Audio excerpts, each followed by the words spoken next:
From Riviera cities full of luxury mega yachts to cities where the Pope used to live and a little bit of everything in the middle, there is nowhere in France that is as diverse as the region of Provence. We had the pleasure to visit every major city in Provence and put together an ultimate top 10, where in this video you will see how they stack up against each other. We scored each city out of 50 based on 5 criteria: character, condition, logistics, beauty and safety, each worth a maximum 10 points. 10 amazing cities, but there can only be one champion. Let's get into it. Kicking off this list, it is only fitting that we start with one with Provence in its name. Aix En Provence, known as the City of 1,000 Fountains, is one of the most pedestrian-friendly cities on this entire list. The main draw here is of course the fountains, and that's what makes visiting Aix fun, is that it's kind of like a scavenger hunt for adults where you just go around town trying to find as many fountains as you can. Although I doubt there's actually 1,000 fountains, it's a great excuse to wander the pedestrian streets that give the city center a little extra je ne sais quoi. My favorite thing about the region of Provence-Alpes-Côte d'Azur is that these cities are fantastic to visit year-round, as temperatures are usually in the mid-teens during winter. A solid start, 39.4 for Aix En Provence, giving it 10th position. Next up, the city of Hyeres is one of my favorite on this list because it is less touristy than others and sits right beside the most beautiful islands in the French Riviera. The Pokerol island chain is a must-visit down here, and combining your trip with a day exploring the city of Hyeres is the best way to get the most out of this area. The topography of this city adds to the beauty, as it starts with medieval streets that gently work their way up the mountainside to a 360-degree panoramic view, where on the clearest days you can see all the islands of Pokerol. My favorite part of the ascent is by far the southern-facing Parc Saint-Bernard. Because of its positioning, it's warmer here during the winter, so exotic species can thrive, so the park hosts a variety of plants that you won't see anywhere else in Provence. Up from here is the Château d'Hyeres, where you can explore the castle ruins that lead you up to that 360-degree viewpoint. Like I said, what I love about Hyeres is that it is far less touristy than others on this list, so it has a much more chilled out vibe. It's located in between Marseille and Nice, so it is a perfect place to stop when you're making longer road trips in the south. By far one of the most underrated in all of Provence, scoring 41 out of 50, giving Hyeres 9th position. This next one I've been to more times than Honey Boo Boo's been to McDonald's, and that's the crowd favorite of Avignon. As a Canadian, unless you grew up under a rock, you've likely heard an overzealous kindergarten teacher get a bit too excited singing the earworm hit single, Sur le pont d'Avignon, on y danse, on y danse. Avignon is by far one of the most popular on this list, and one of the main reasons for that is the layout of the city center. Everything here is super easy to access because all the highlights you'd want to see are very close together, making Avignon easy to explore in just a couple hours. Twisting pedestrian streets full of boutiques just behind the fortified walls on the banks of the Rhône River, Avignon is that postcard town most people are after. Aside from the legendary bridge, Avignon is the only city outside of the Vatican where the Pope has ever lived, and the Palais des Papes that sits behind the Pont d'Avignon is what makes this city's skyline storybook perfect. Since this is where Faustine is from, we've been here countless times throughout every season, and I can't recommend springtime enough. This was all filmed during the first weekend of spring, just as the trees start to get their leaves. There are far fewer people here, and it is the perfect conditions for exploring town. My biggest bit of advice is to cross the bridge to the other side of the Rhône River, because from over here you get the best views of the iconic skyline. Unfortunately, most tourist companies just dump people off at the Palais des Papes, and they miss out on one of the best views in all of Provence. A solid 41.2, getting Avignon in at number 8. At number 7 is the second biggest city in the country, Marseille. Bigger isn't always better, but it does mean that there is a lot more to explore here than anywhere else. Marseille is centralized around its port, which is the largest in the country, that then backs onto arguably the most beautiful landscape in the entire Mediterranean Sea. In the mountains behind the Notre-Dame de la Garde is where you will find the Calanque National Park that has the most picturesque hiking trails that stretch all the way from Marseille to Cassis. We've hiked all over France, and there is really nothing else that comes even close to matching the sea view trails of Les Calanques. I mean, just look at this coastline. From new school attractions to legendary historical sites, if you can't find something you'd love to see in Marseille, then Provence likely isn't for you. Coming in at around 42.0, number 7 goes to Marseille. Up next is another portside favorite that steps up the la-di-da to another level. Saint-Tropez is that iconic lap of luxury destination where money, sailing, and celebrity worship are on full display.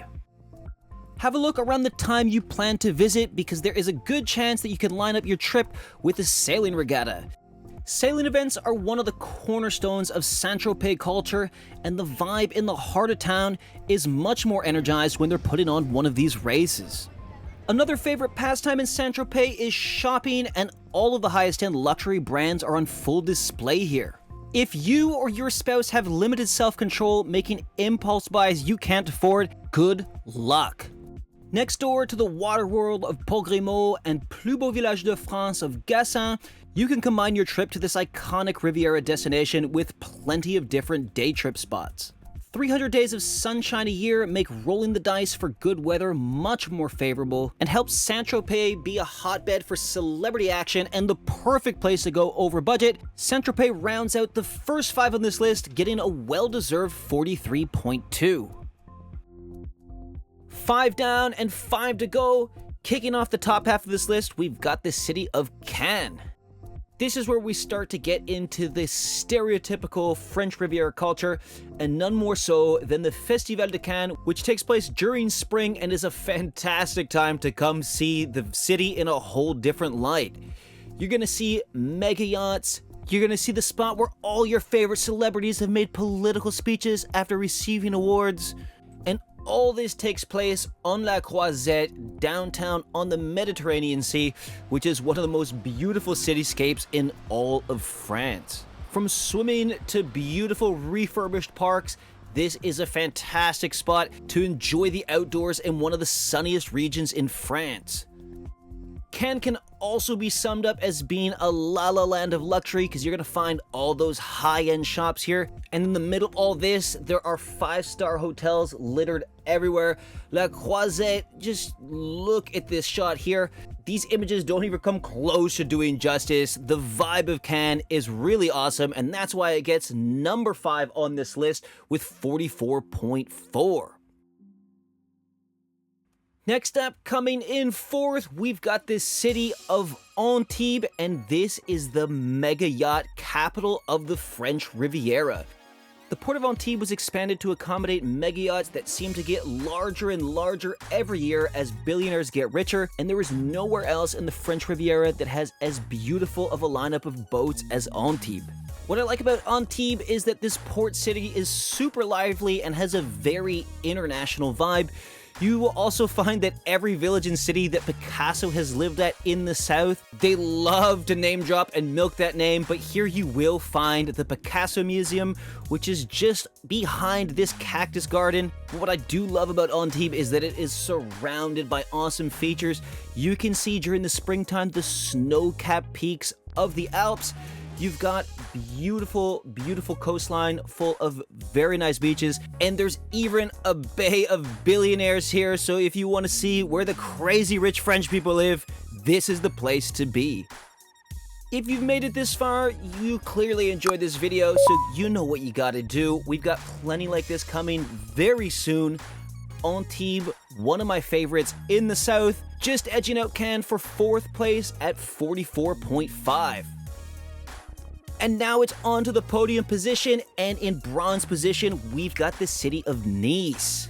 Just like Cannes got La Croisette, Nice has the Promenade des Anglais. This is the largest stretch of beach you'll find in any major city in France, so it makes complete sense that this is where they're gonna host the opening ceremony to the 2030 Winter Olympic Games. The biggest asset to Nice is definitely the airport, as Paris is the only other French city with more international connections. The heart of this Riviera metropolis is the old town of Nice, and this is by far my favorite part of the city. From its cool features to the tiny colorful pedestrian streets and the daily markets, there is always a buzz of energy in the core of Old Town.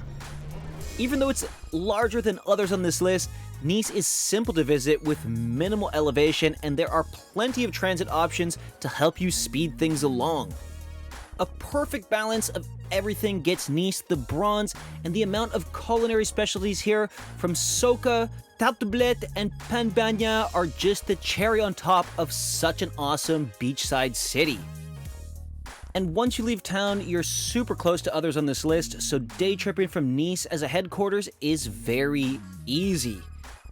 So there you have it, folks. Our third place finisher is Nice with a score of 45.1, giving it the bronze position. Alright, runner-up in second place is Menton. Sitting only 2 kilometers away from the border of Italy, Menton is arguably one of the most beautiful communes in all of France, which says a lot considering there is over 35,000 of them. But just look at this. There are beautiful destinations, and then there are legendary ones.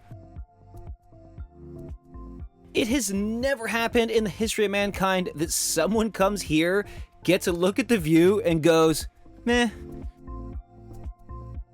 Menton sits at the very end of the Alps where they meet the sea and is surrounded by 270 degrees of Mediterranean to the south.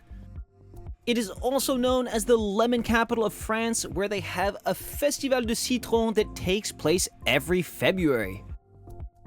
There is something to see here literally around every corner, and it is all complemented with Mediterranean views and mountain backgrounds. Menton is very popular, so this is definitely a place where the early bird gets the worm, so if you want to find spot parking, don't wait till noon to come here. If you've got the time, Italy is just next door and a perfect addition to a trip once you're done exploring the beautiful city of Menton. One of the most special places you will find in the south of France, and a very well-deserved second position, getting a 45.9 for number 2 in Provence. Here we go, number 1, and that is Monaco. Now I know some of you are sitting there saying, Monaco is a country, it's not even in France.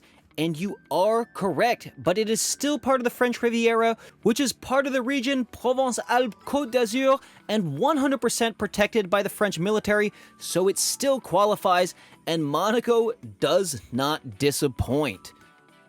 Home of the crazy rich Europeans, this city-state has the highest GDP per capita in the world at roughly $234,000 US per person, and that overflows into every aspect of the city.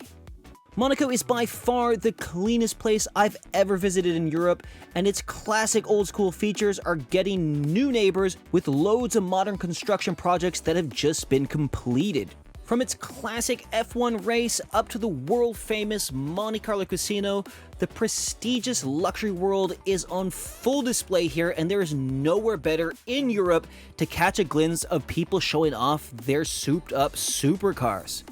The newly finished Maritara Eco District adds a new dimension to Monaco's shoreline, as this $2 billion expansion added 3% more landmass to the entire city. One of the best things about the last 5 on this list is that they are all very close together, so you can combine these cities and visit multiple in the same day. But when it comes to Monaco, you simply do not come down to the south of Provence and miss seeing this world-class city.